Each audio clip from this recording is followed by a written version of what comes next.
ऐश्वर्या स्वागत करते तुमचा एबीएमसी न्यूज मध्ये। गेल्या वर्षीपासून 2020 मार्च पासून आपण पाहत आहोत की कोरोना व्हायरसचं हे संकट संपूर्ण जगावरती आलं होतं आणि त्यामध्ये कधी न थांबणारी मनोरंजन सृष्टी, चित्रपट सृष्टी याला थांबावं लागलं होतं आणि या सृष्टीमध्ये होणाऱ्या सगळ्या घडामोडी, सगळे चित्रपट, सगळे शोज, टेलिव्हिजन, सिरियल्स सगळ्या गोष्टी थांबल्या होत्या आणि मग लॉकडाऊन सुरुवात झाली।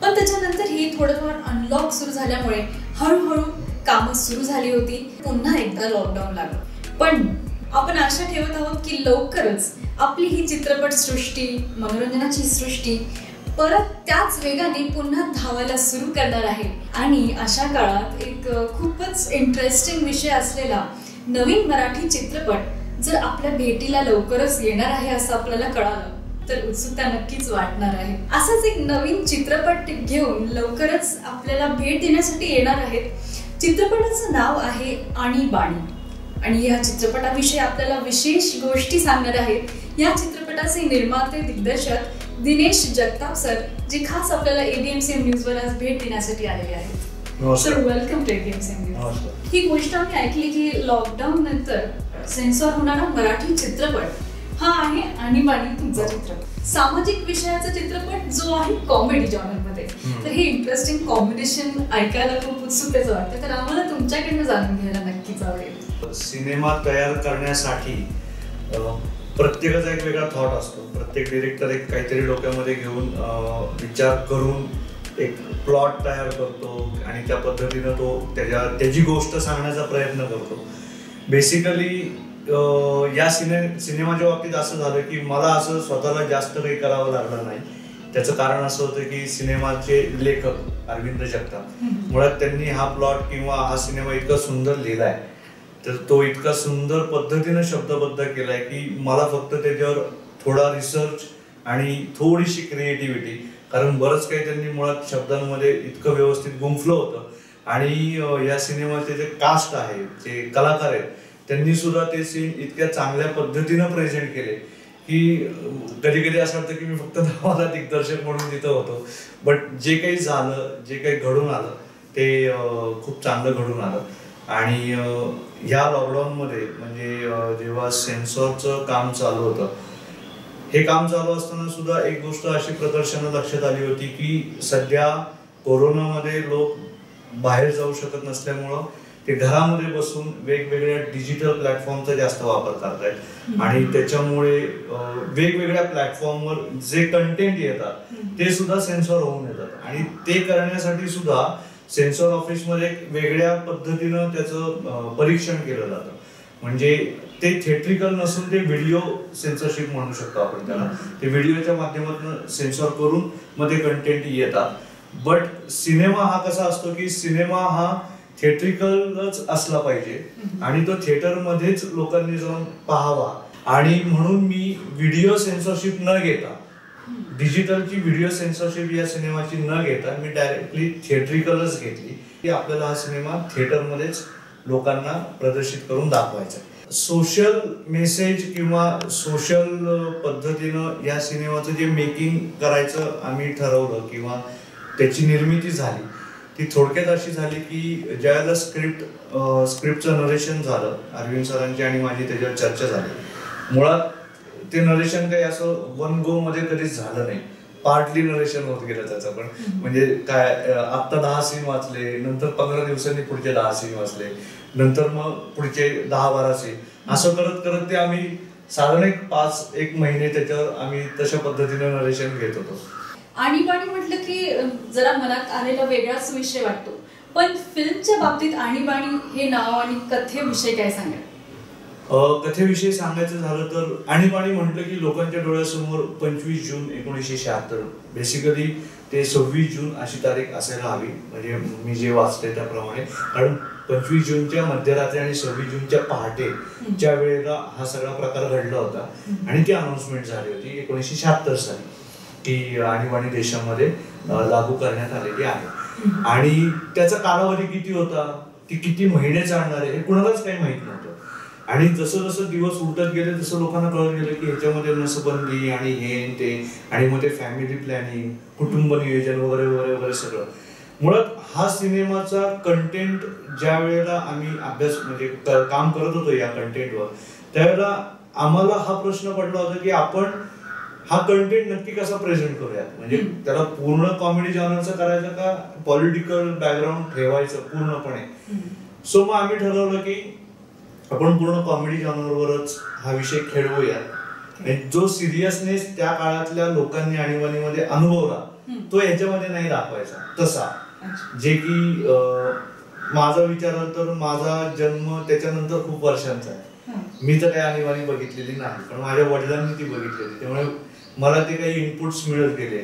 मी त्यांना म्हणजे सीन वाचल्यानंतर मी काही प्रश्न काढायचो, मी वडिलांना विचारायचो काय घडलं असेल, मग कसं. मग ते मला म्हणायचे गावाच्या एखाद्या टेकडीवर कोणीतरी असा गावातला माणूस असा थांबायचा आणि सरकारी गाडी जर चुकून गावात आली तर तो निरोप पासन करायचा, आणि मग गावातली सगळी पुरुष मंडळी शेतामध्ये लपून बस, डोंगराकडे जाऊन बस, अशा लपायचे त्यांनी हे तयार केले होते, स्पॉट तयार केले, ते लपून बसायचे. महिना लोक लपून बसायचे.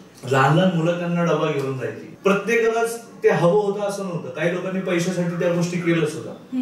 मग सिनेमामध्ये असंच आहे की एका बाजूला आणीबाणी डिक्लेअर झाली आहे आणि इकडे नायकाच्या घरी वेगळीच परिस्थिती निर्माण झाली की त्याच्या लग्नाला काही वर्ष उलटून सुद्धा त्याला मुलगा नाहीये.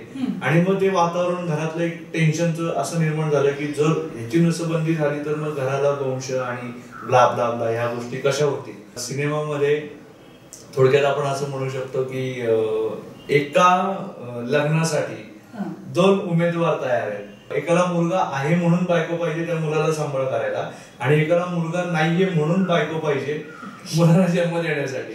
आणि हे सगळं होत असताना, सिनेमामध्ये घडत असताना आणीबाणीचं एक वेगळं टेन्शन गावकऱ्यांमध्ये पण आहे, आणि त्याच्यामध्ये तशी आणीबाणी लोक विसरलेत आणि लोकांच्या मध्ये एकच चाललंय की ह्याचं पहिलं ऑपरेशन कसं करता येईल. हे जो नायक आहे सिनेमातला त्याला पहिलं कसं ट्रॅक करता येईल, त्याचं ऑपरेशन कसं करता येईल, आणि मग त्याला ट्रॅक करण्यासाठी कशा गमती जमती घडल्या, कुणाचा वापर केला गेला, हे सगळं सीन बाय सीन हळूहळू त्या सिनेमामध्ये उलगडत जातं.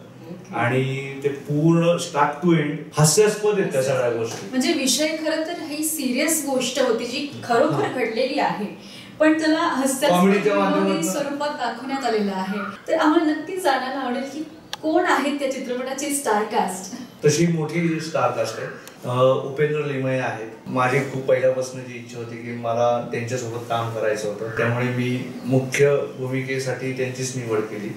त्यानंतर सयाजी शिंदे सर आहेत, त्यानंतर प्रवीण तरडे सर आहेत, संजय खापरे आहेत, पद्मनाभ बिंड आहेत, रोहित कोकाटे आहेत, किशोर नांदस्कर आहेत, प्राजक्ता हनमकर आहेत, सीमा कुलकर्णी आहे, उषा नाईक आहेत, वीणा जामकर आहेत, सुनील अभ्यंकर आहे, किशोर महागोले, प्रशांत बसवी, आशुतोष वाडेकर, अशी एक चांगली कलाकारांची टीम आहे. तर टेक्निशियन सुद्धा त्याच ताकदीचे आहेत. पौर्णिमा ओक यांनी कॉस्ट्युमचं काम केलं. त्यानंतर सुधीर सुतार आहे, मंगेश गाडेकर डीओपी म्हणून होते, पंकज पडगण, देवदत्त बाजी, प्रसन्न देशमुखांनी लिरिक्स लिहिलेले आहेत. त्यानंतर वलय मुरगुंदा आहे, त्यानंतर आदित्य पटाईत आहेत, गणेश चंदन शिवे, त्यानंतर हरिहरन सर यांच्यासोबत काम करण्याचा मला खूप चांगला अनुभव मिळाला. आणि विशेष गोष्ट अशी आहे की जीवरंगला जोगवातलं हे जे गाणं होतं उपेंद्र सरांना प्लेबॅक दिला होता. त्यानंतर आय गेस मराठीतली ही सेकंड फिल्म आहे की ज्याला 10 वर्षानंतर पुन्हा हरिहरन सरांनी उपेंद्र सरांसाठी प्लेबॅक दिला. म्हणजे एक विशेष गोष्ट आणखीन एक आहे चित्रपटाविषयी. हा सरांचा पहिला चित्रपट आहे. तुम्ही पदार्पण करत आहेत दिग्दर्शक म्हणून आणि निर्माते म्हणून सुद्धा, आणि तुम्ही इतक्या दिग्गज कलाकारांसोबत तुम्हाला काम करायला, त्यांना घेऊन चित्रपट निर्मिती करायचं ठरवलं, तर हे सगळं कसं घडून आलं सर?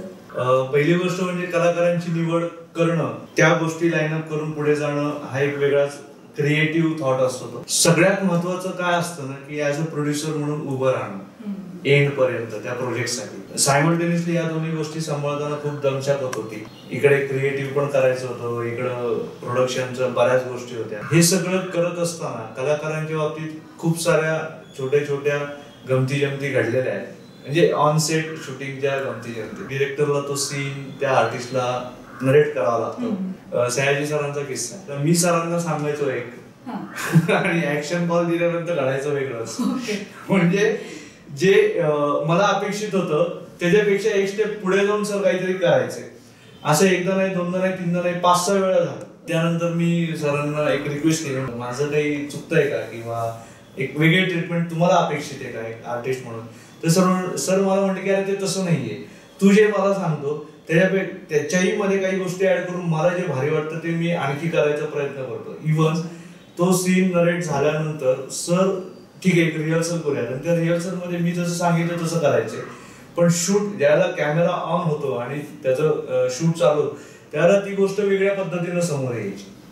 आणि हे सगळं होत असताना मग शेवटी सरांना मला असं सांगावं लागलं, ओके फाईन, आपण काय करूया, आधी तुम्हाला कसं वाटतं त्या पद्धतीने आपण शूट करूया, देन मला कसं वाटतं तसं आपण शूट करूया. पण फायनली एडिट करताना दोन्ही पद्धतीने जे काही फुटेज माझ्याकडे आलं होतं त्यातले जे चांगले शॉट्स होते मग आम्ही म्हणजे ते मी ग्रॅब करू शकलो आणि ते एडिट मध्ये मग आम्ही फायनल केले. सो अशा बारीक बारीक गोष्टी, जसं प्रवीण तरडे सरांचं आहे की एक सीन असं एक शॉट आम्ही त्यांचा घेत होतो की ते पळताय आणि त्यांच्या मागे पोलिसांची फौज लागली त्यांना पकडण्यासाठी, त्यांची नसबंदी करायची. आणि हे करत असताना कोइन्सिडेंटली आता शेतातून पळत असताना ते कसं आता नांगरलेलं शेत असतं तिथं त्याच्यामध्ये मोठमोठे असे ढेकळं पडलेले असतात. तर ते एक पळताना कोइन्सिडेंटली त्यांचा पाय अडखळला आणि ते पडले. कॅमेरा तसाच आम्ही चालू ठेवला, आम्ही कॅमेरा शॉर्टकट नाही केला, शॉर्ट चालू होता आणि ते पडले आणि ते पडले त्यांच्या हातात दुसरं काहीतरी ढेकूळ त्यांनी घेतलं आणि त्यांनी ते असं उघडलं. तर तो मुळात डिझाईन केलेला शॉट नव्हता, पण तो इतका भारी शॉट डिझाईन झाला की तो ऍज इट इज आम्ही एडिट मध्ये घेतला. म्हणजे ऑन द स्पॉट सीन मध्ये अनप्लॅन्ड इम्प्रोव्हायझेशन खूप झाले आणि ते इतके भारी झाले की त्या कथेला ते पुढे घेऊन गेले. बरं, हा चित्रपट कधी प्रेक्षकांच्या भेटीला येईल आणि कुठल्या माध्यमातून येईल? एक्झॅक्टली माध्यम आणि भेटीची तारीख किंवा तसं सांगता येणार नाही, बट आजच्या तारखेला सिनेमा मनोरंजनासाठी पूर्ण तयार आहे, सिनेमाची टीम तयार आहे आणि होप फॉर द बेस्ट. लवकरात लवकर हे कोरोनाचं संकट सगळ्या जगावरचं जावं आणि पहिल्यासारखे थिएटर्स तुडुंब प्रेक्षकांनी भरत. आणि आता लोकही कंटाळलेले आहेत, म्हणजे घरामध्ये त्या मोबाईलवर किंवा त्या छोट्याशा स्क्रीनवर तुम्ही किती वेब सिरीज बघणार किंवा किती सिनेमे बघणार. आणि शेवटी कसं असतं की सिनेमा हा थिएटरसाठी तयार केलेला आहे किंवा ऑडियन्सनी थिएटरमध्ये जाऊन पाहण्याची गोष्ट आहे, ती घरामध्ये बसून पाहण्याची तशी गोष्ट नाहीये. आणि त्याच्यामुळे प्रत्येक फिल्म मेकरला, प्रत्येक निर्मात्याला, दिग्दर्शकाला हीच अपेक्षा असते की आपला सिनेमा हा थिएटरमध्येच प्रदर्शित व्हावा. आणि आम्ही तर प्रार्थना करतोच की लवकरात लवकर हे संकट टळू आणि त्यानंतर थिएटर्स रेग्युलर होवत आणि ज्यांचे ज्यांचे सिनेमे तयार आहेत त्या सगळ्यांना ती संधी मिळो आणि त्यांचे सिनेमे प्रदर्शित होत. त्यामुळे तशी तारीख किंवा असं सांगता येणार नाही, बट लवकरच प्रेक्षकांसाठी ही मनोरंजनाची एक मेजवानी आणीबाणी म्हणून आम्ही त्यांच्या समोर घेऊन येतोय. खूप छान, मस्त. म्हणजे मनोरंजनाची ही मेजवानी, जसं नाव आहे आणीबाणी. खरंच छान. तुमचा अनुभव ऐकून आणि सिनेमाबद्दल सगळं ऐकून खूपच इंटरेस्टिंग वाटतंय आणि नक्कीच उत्सुकतेने सगळे वाट पाहूयात की कधी कोरोनाचं हे संकट आपल्यावरून जाईल आणि आपले थिएटर्स लवकरात लवकर सुरू होतील, म्हणजे आपण हा चित्रपट नक्कीच तिथे जाऊन पाहू शकू. थँक्यू सो मच सर, आज तुम्ही आलात, भेट दिली आणि नक्कीच तुम्हाला या चित्रपटासाठी खूप खूप शुभेच्छा. थँक्यू. मराठी चित्रपट सृष्टीमधील घडामोडी व अखिल भारतीय मराठी चित्रपट महामंडळाचे उपक्रम या सर्वांचे अपडेट्स मिळवण्यासाठी सबस्क्राईब करा ABMCM न्यूज आणि नोटिफिकेशन बेल आयकॉनवर क्लिक करा.